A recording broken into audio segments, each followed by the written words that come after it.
来看到，昨天下午屏东高树乡因为对流发展旺盛，出现了漏斗云，大量积雨云在空中高速旋转，让不少民众看了还以为是龙卷风。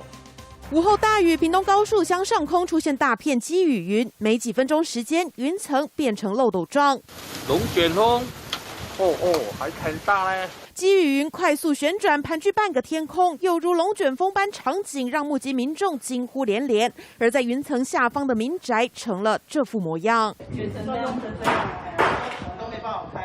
看看事发当下监视器画面，一阵狂风吹来，庭院内的盆栽瞬间倒地，铁桶、屋顶瓦片到处飞，停在一旁的小客车遮罩也被吹飞，就连2楼阳台的鞋柜也被卷到角落，整间房子就像被轰炸般惨不忍睹。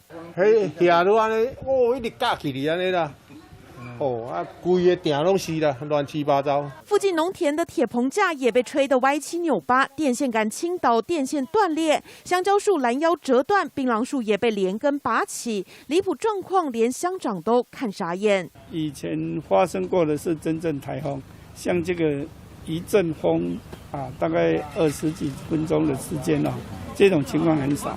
14号下午3点左右，屏东高树乡疑似出现龙卷风，造成民宅农作物毁损。但看在气象专家眼中，这其实是漏斗云。它的层级还未达龙卷风，我们称呼它叫漏斗云。